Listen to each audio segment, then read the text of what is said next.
The Royal Navy is in the middle of a multinational exercise on a scale not seen for years. Exercise Auriga is being run by the US Navy off the east coast of America. It involves a task group of amphibious ships and Royal Marines working alongside a strike group that includes HMS Ark Royal. Our correspondent Charlotte Cross travelled there to observe the work of the amphibious task group for tonight's special report. Tensions are running high in a troubled region, and the Royal Navy is brought in to stand between a legitimate government and an insurgency determined to topple it.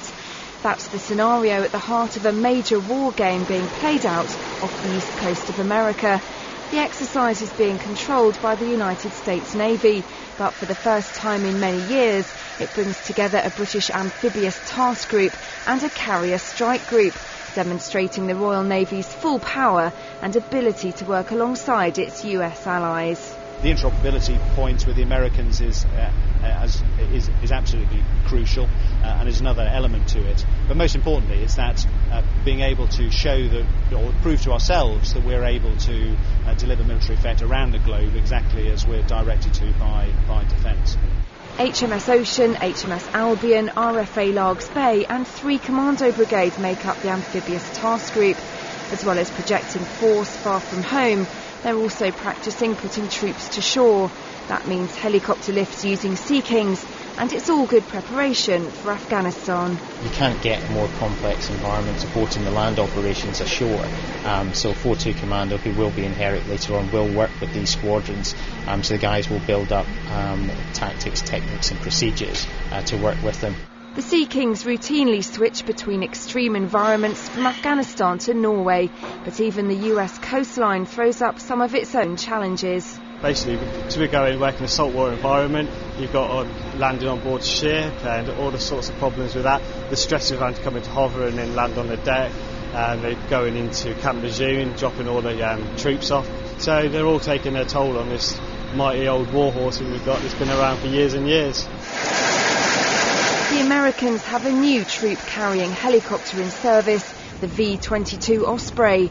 This exercise is the perfect opportunity to test whether it can land on a British ship. Clearly very exciting to have Osprey here in the tilting rotors on the end of its little stubby wings achieve much higher speed, so we can put troops ashore at a double or even triple the speed that we do with a conventional helicopter, but still lifting the similar sort of number of troops as we can with a support helicopter. The added advantage of that, of course, is that we don't need an aircraft carrier for it. We can land it on a normal sized flight deck like the one we've got here. A US Navy liaison officer sits in with the British planning team to make sure the two services know how to work together and that everything goes smoothly.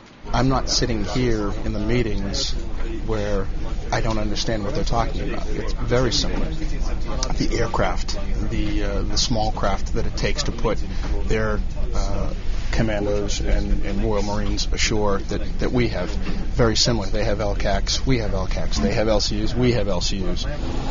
Just to give you an idea of the scale of this exercise, nearly 4,000 British servicemen and women have been brought here to the United States to take part. And that's important because exercises like this aren't just about testing equipment. There's also a moral component, giving individuals the confidence that they can do the job. Troops aren't just moved around by helicopter, they're also put to shore by landing craft.